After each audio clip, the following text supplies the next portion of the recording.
सभी साथियों को कांकरान भाई का नमस्कार, प्रणाम, आदाब, सत श्री अकाल। साथियों, वीडियो शुरू करने से पहले मैं आपको बोलना चाहूँगा कि गलती से भी इस क्लास को स्किप मत कर देना। क्लास स्किप करने का मतलब है कि आपका सीटेट भी आपसे स्किप हो जाएगा, इसलिए गलती से भी क्लास स्किप मत करना। अच्छे से पढ़ना और प्रत्येक क्लास उतनी ही महत्वपूर्ण है जितना कि मकान बनाते समय एक एक ईंट की महत्वपूर्णता होती है। तो आगे से ध्यान रखना। क्लास पर अगर आप आ चुके हैं तो पूरी ही देखना। इस आपके समय को ध्यान में रखते हुए ही मैं वीडियो ना ज़्यादा बड़ी बनाता हूँ ना ज़्यादा छोटी बना रहा हूँ। 20, 25, 30 मिनट की वीडियो बना रहा हूँ। तो अगर 24 घंटे में से आप 20, 25, 30 मिनट नहीं निकाल सकते हैं तो आप उम्मीद मत करिए कि आप सीटेट निकाल सकते हैं। जो बंदा या जो भी साथी या जो भी तैयारी करने वाला 24 घंटे में से मिनिमम 1 घंटा ये सोच के निकाल ले कि मुझे तैयारी करनी ही है, उसे सीटेट या यूपी टेट या कोई भी परीक्षा क्वालिफाई करने से कोई नहीं रोक सकता है। लेकिन कंटिन्यूटी बनी रहनी चाहिए, लगातार सतत लगातार प्रयास करते रहना चाहिए। वही आपको सफलता के शिखर पर पहुंचा देगा, बिठा देगा। और मैं जानबूझकर पॉजिटिव या नेगेटिव जो भी टैग वर्ड्स हैं उनकी क्लासें अधिक से अधिक लेके इसलिए आया हूँ ताकि आपके समझ में अच्छे से आ जाए। मैं पॉजिटिव या नेगेटिव या कोई भी टैग वर्ड्स एक दिन की क्लास में ख़त्म कर दूंगा, लेकिन मुझे लग रहा है कि एक दिन में अगर मैं ख़त्म कर दूंगा तो उससे आप बोर हो जाएंगे। इसलिए आप ये पूरी क्लासें सीक्वेंस में लगातार क्रम से देखें, कोई भी क्लास छोड़ें नहीं, अधूरी नहीं छोड़ें।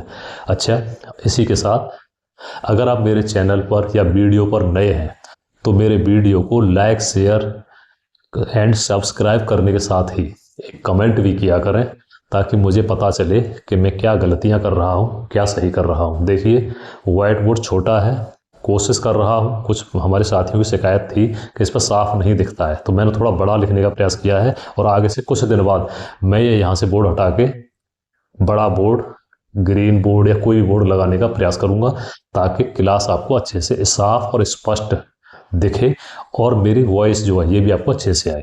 ठीक है, तो ज़्यादा समय खराब न करते हुए हम आते हैं अपने मूल बिंदु पर, टैग वर्ड्स पर।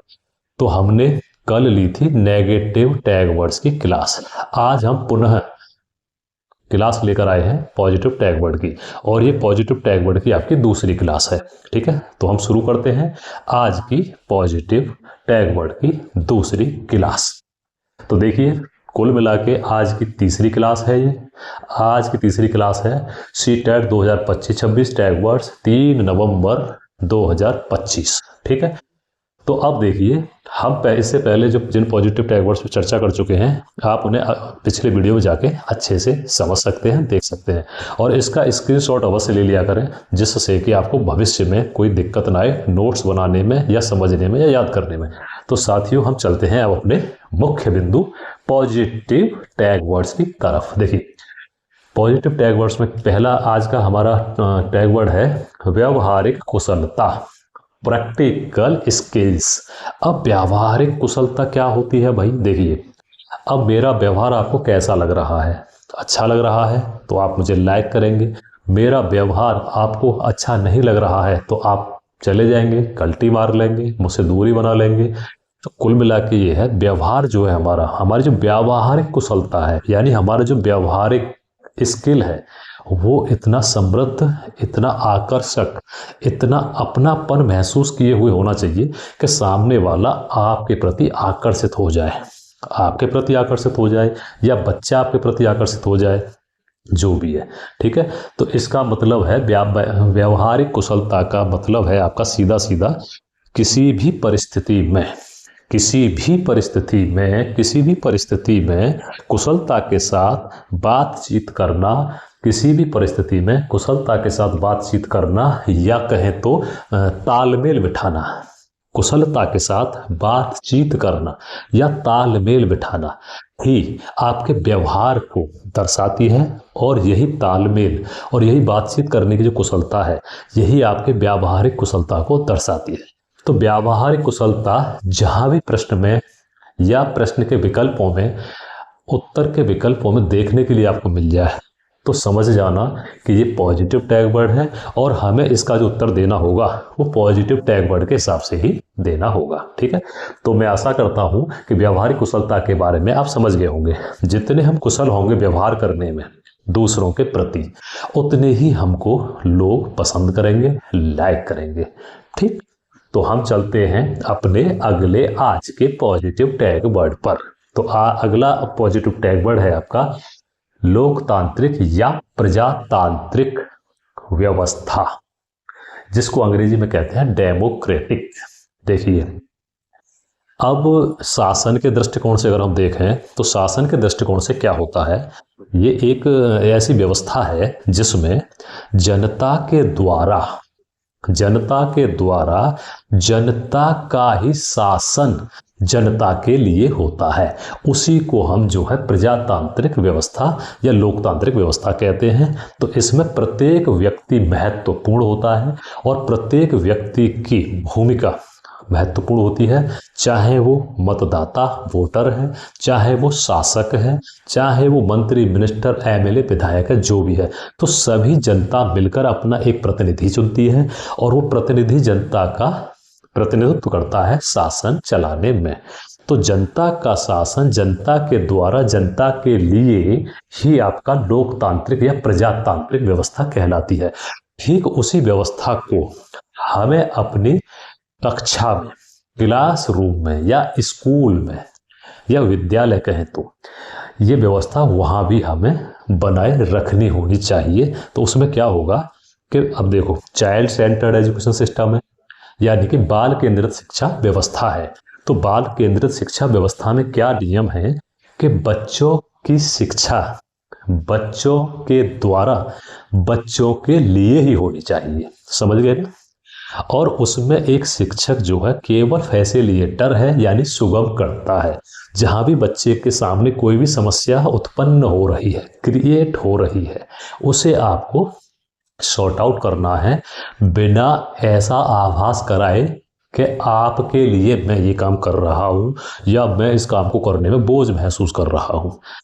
तो आशा करता हूं लोकतांत्रिक या प्रजातांत्रिक व्यवस्था जो हम शासन या देश में बनाए रखते हैं वही हमें इम्प्लीमेंट करना है अपनी स्कूल में, क्लास में। ठीक है, और उसका जब इम्प्लीमेंटेशन हम अच्छे से कर लेंगे अपने स्कूली परिवेश में, तो निसंदेह हमारे स्कूल का शैक्षिक माहौल समृद्धशाली बनेगा, नो डाउट। तो अब हम चलते हैं आज के अगले पॉजिटिव टैग वर्ड्स पर। देखिए, अब यहाँ क्या है, समावेशी कक्षा, इंक्लूसिव क्लासरूम, या ये शब्द भी देखने के लिए मिल सकता है या इसकी जगह ये भी मिल सकता है आपको समावेशी शिक्षा। तो यहाँ हो जाएगा आपका इंक्लूसिव एजुकेशन। तो समावेशी कक्षा क्या है, देखो इसमें मैंने लिखा भी है समान व्यवहार। अब समान व्यवहार कैसे है, अब समावेशी कक्षा का देखो मतलब क्या है। कभी पहले क्या हुआ करता था कि हम होशियार बच्चों की अलग कैटेगरी बना दिया करते थे, उससे कम होशियार बच्चों की अलग कैटेगरी बना दिया करते थे, थर्ड कैटेगरी बना दिया करते थे उन बच्चों की जो सबसे मंद बुद्धि हुआ करते थे। तो अब एक चीज बताइए, जरा विचार करके बताइए, इस व्यवस्था से क्या लाभ हो रहा है? अच्छे वाले बच्चों को हो सकता है लाभ हो रहा हो, लेकिन जो तीसरी कैटेगरी में आपने बांट दिए हैं, क्या उन्हें कोई लाभ हो रहा है? नहीं हो रहा है ना। तो देखिए, समावेशी कक्षा में जाति, लिंग, बौद्धिक स्तर, शारीरिक विकलांगता या शारीरिक सुदृढ़ता जो भी है, इसको दरकिनार करते हुए, इस पर ध्यान न देते हुए हमें सभी बच्चों को, प्रतिभाशाली बच्चा हो, मंदबुद्धि बच्चा हो, विकलांग बच्चा हो, विकलांग नहीं भी हो, जैसे भी, यानी अब कोई दूसरी भाषा का बच्चा है, कोई हिंदी भाषी क्षेत्र से है, कोई पंजाबी भाषी क्षेत्र से बच्चा है, तो हमें सभी को समाहित करके अपनी एक कक्षा में उन्हें पढ़ाना है या उनके साथ मिलकर शैक्षिक गतिविधियों के माध्यम से या खेल गतिविधियों के माध्यम से समृद्ध वातावरण में शिक्षा संपन्न करानी है। जैसे कि देखो, मेरी शादी हुई तो मेरी मिसेज जो है पंजाब में भी रही है। जब वो पंजाब से आई तो वो घर में एक शब्द यूज किया करती थी, जो भाषा है ना, भाषा की जो बहुभाषिकता जो है वो संसाधन के रूप में कार्य करती है आज की डेट में आपके विद्यालय परिवेश में। देखिए कैसे, अब वो स्कूल हमारे घर में आके जैसे शब्द यूज़ किया करती थी, कौली। तो मैं कहा करता था ये कौली क्या शब्द है भाई। तो मैं उनसे पूछा करता था कौली क्या है। तो वो बताया करती थी कौली कहते हैं कटोरी को, कटोरी। तो हमारे यहाँ कटोरी कहा करते थे, वहाँ कौली कहा करते थे। तो निश्चित ही मैं कौली कटोरी का एक और पर्यायवाची शब्द सीख गया जो पंजाबी भाषा से रिलेटेड था। तो मेरा भाषाई समृद्धता हुई कि नहीं हुई। अब एक हमारे मामा जी के बच्चे थे जो बिलोंग करते थे मेरठ साइड से। वो आए हमारे यहाँ एक बार। तो उन्होंने कहा हमसे, मुझसे कहा कि भैया कसला मिल जाएगा क्या। कसला? मैंने समझा कसला पता नहीं क्या होता है। तो मैंने उनसे बोला भाई मैं कसला नहीं जानता हूँ। तो मेरी माता जी भी उधर से ही थी, तो उन्होंने बताया कसला कहते हैं आपके उसको फावड़े को। मैं तसला समझ रहा था। अब उन्होंने कहा गोसे। मैंने गोसे क्या होता है भाई। तो गोसे हमारे यहाँ गोसे को बोला जाता है कंडा, उपला, गोबर का कंडा जिसे बोलते हैं। ठीक इसी प्रकार कई ऐसे शब्द थे जो हमने उनसे सीखे। जैसे हम कभी कभी मैंने ये शब्द भी सुना अपने परिवार में या कहीं रिश्तेदारी में जब गया कि इसमें जैसे दूध होता है, दूध को जमाने के लिए जामुन का प्रयोग करते हैं, जामुन। और हमारे यहाँ जामुन नहीं बोला करते थे, हमारे यहाँ बोला करते थे दही या मट्ठा, उससे दूध को जमा लीजिए। तो अब जो जामुन शब्द था वो शुद्ध शब्द था कहीं तक। देखिए दूध को जमाने वाला जो उसमें डाला जा रहा है, तो उसे जामुन कहा करते थे।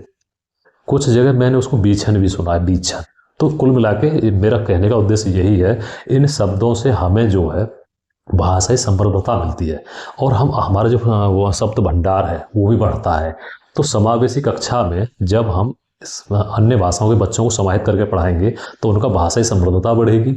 और जो होशियार बच्चा होगा और जो मंदबुद्धि बच्चा होगा जब उसके साथ मिलके पढ़ेगा तो उससे वो कुछ ना कुछ सीखेगा। हो सकता है मंदबुद्धि बच्चे में कोई मतलब ऐसी एक्टिविटी जानता हो, वो फिजिकली एक्टिविटी ऐसी जानता हो जिसको प्रतिभाशाली बच्चा सीख जाए। तो कुल मिला के ऐसी कक्षा से हमें सीखने के लिए बहुत अच्छा मिलता है।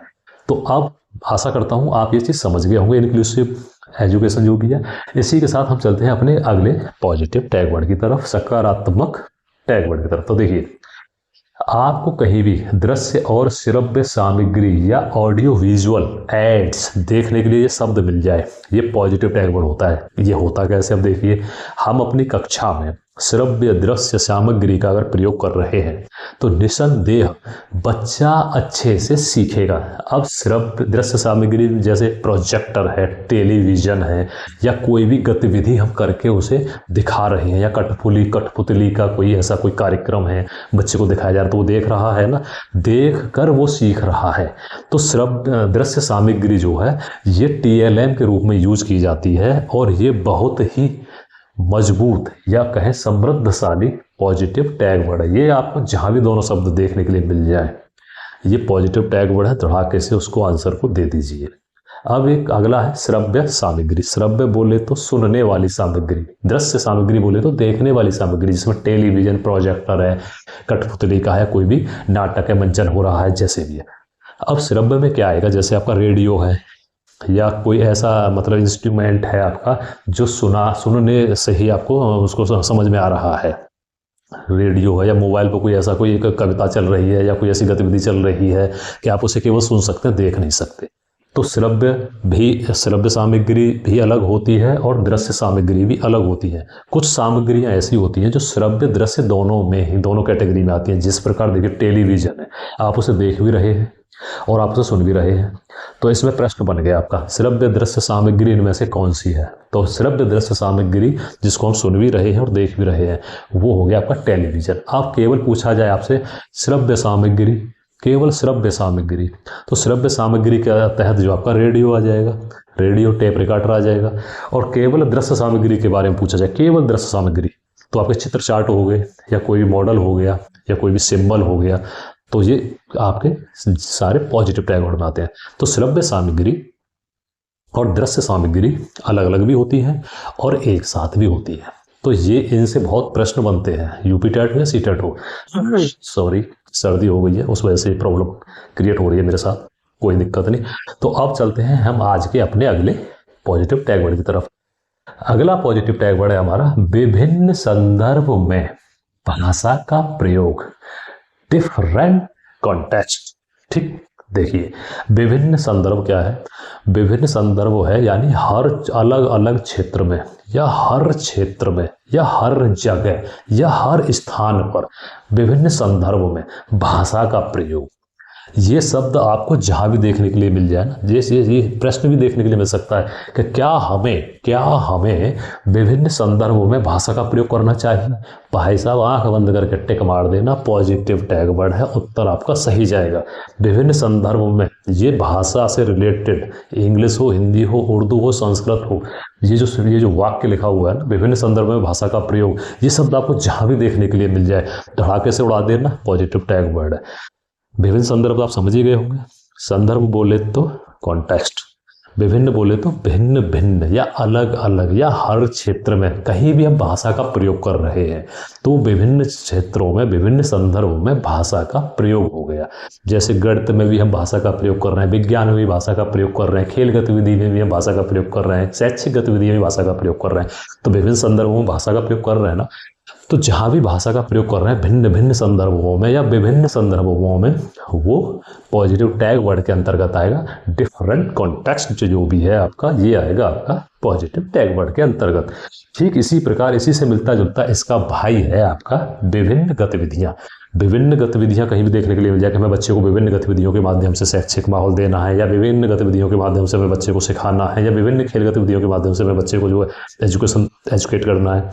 तो जहां भी विभिन्न शब्द आ जाए, ये वाला विभिन्न, ये बहुत बड़ा पॉजिटिव टैग वर्ड है। विभिन्न भयंकर पॉजिटिव टैग वर्ड है, बड़ा। इसके बाद संदर्भ आ रहा है, गतिविधि आ रहा है, कुछ भी आ रहा है, ये पॉजिटिव टैग वर्ड है। आपके ईवीएस में आए, पर्यावरण शिक्षा में आए, आपके हिंदी में आए, अंग्रेजी में आए, एजुकेशन सीडीपी में आए, गणित में आए, कहीं भी आए, विभिन्न संदर्भ जहां आपको देखने के लिए मिल जाए, विभिन्न गतिविधियां जहां देखने के लिए मिल जाए, विभिन्न शब्द जहां देखने के लिए मिल जाए, ये पॉजिटिव टैग वर्ड होता है। धड़ाके से इसे उड़ा देना। ठीक है, अब देखिए विभिन्न गतिविधियां का जो अंग्रेजी है वो डिफरेंट एक्टिविटीज। तो डिफरेंट एक्टिविटीज, विभिन्न गतिविधियां जहां भी आपको देखने के लिए मिल जाए, इसे आप पॉजिटिव टैग वर्ड के तहत उड़ा देना। आप देखिए आज का जो पॉजिटिव टैग वर्ड था, मैं आपके लिए इतने ही लेके आया था। कुछ हमारे साथियों की शिकायत थी कि क्लास बड़ी कर देते हैं, आप देखने में समय नहीं मिलता। तो भाई मेरे भाइयों, क्लास बड़ी हो जाए तो कोई दिक्कत नहीं, आपको सीखना है ना, आपको अच्छे समझना है ना। मैं तो धड़ाके से ऐसे ही पढ़ा के चला जाऊंगा।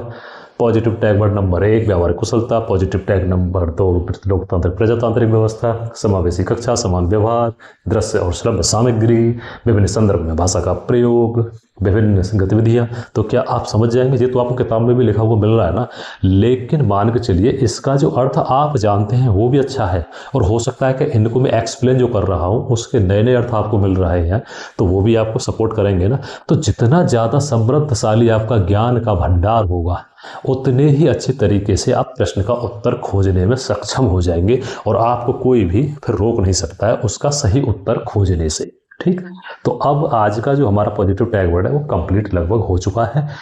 तो समावेशी कक्षा के बारे में आपको अच्छे से समझा चुका हूँ। अब समावेशी कक्षा के से रिलेटेड मैंने एक प्रश्न यहाँ लिखा है, जिसका उत्तर आप मुझे कमेंट बॉक्स में देंगे। अगर कमेंट बॉक्स में उत्तर मिलेगा तो मैं मान के चलूंगा कि आप मुझे अच्छे से समझने का प्रयास कर रहे हैं और आपके समझ में आ रहा है। तो आज का प्रश्न ये रहा आपका व्हाइट बोर्ड पर, समावेशी कक्षा किसे कहते हैं। ठीक, इसका उत्तर आपको कैसे देना है? एक वाक्य में इसका उत्तर दें, केवल एक वाक्य में। जैसे कहते हैं ना गागर में सागर भरना, उस तरीके से आपको एक वाक्य में इसका उत्तर देना है, और आप इसका उत्तर देंगे सही से तो मैं मानूंगा कि आप पॉजिटिव नेगेटिव टैग वर्ड को बहुत अच्छे से सीख रहे हैं, सीखने का प्रयास कर रहे हैं। तो साथियों, आज की क्लास को मैं ज़्यादा लंबी नहीं करते हुए यहीं विराम देता हूं, एक अपील के साथ। आप मेरे चैनल पर नए हैं तो मेरे वीडियो को लाइक, शेयर एंड सब्सक्राइब अवश्य किया करें, और कृपया करके स्किप मत किया करें, क्योंकि क्लास स्किप करने का मतलब है प्रश्न का स्किप हो जाना। ठीक है, तो अब मैं चलता हूँ, इसी के साथ अपनी वाणी को विराम देता हूँ। तो कांकरान भाई को इजाज़त दे दीजिए। जय हिंद, जय भारत।